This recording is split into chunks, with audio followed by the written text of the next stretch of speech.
أعوذ بالله من الشيطان الرجيم. بسم الله الرحمن الرحيم.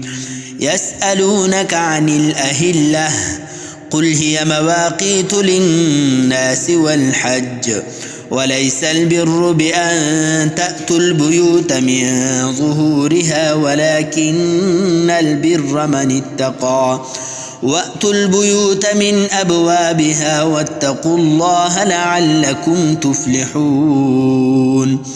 وقاتلوا في سبيل الله الذين يقاتلونكم ولا تعتدوا إن الله لا يحب المعتدين. واقتلوهم حيث ثقفتموهم وأخرجوهم من حيث أخرجوكم والفتنة أشد من القتل ولا تقاتلوهم عند المسجد الحرام حتى يقاتلوكم فيه فإن قاتلوكم فاقتلوهم كذلك جزاء الكافرين.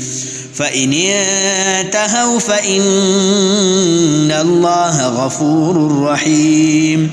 وقاتلوهم حتى لا تكون فتنة ويكون الدين لله فإن انتهوا فلا عدوان إلا على الظالمين.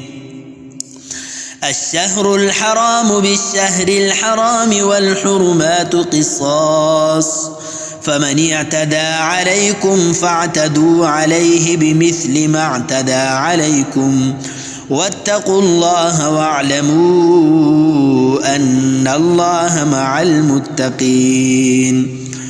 وأنفقوا في سبيل الله ولا تلقوا بأيديكم إلى التهلكة وأحسنوا إن الله يحب المحسنين. وأتموا الحج والعمرة لله فإن أحصرتم فما استيسر من الهدي ولا تحلقوا رؤوسكم حتى يبلغ الهدي محله فمن كان منكم مريضا أو به أذى من رأسه ففدية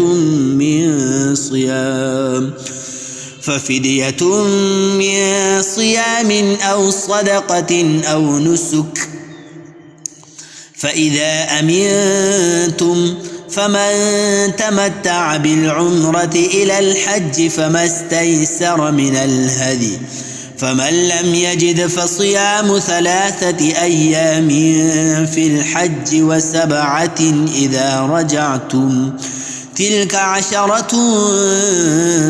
كاملة ذلك لمن لم يكن أهله حاضر المسجد الحرام واتقوا الله واعلموا أن الله شديد العقاب.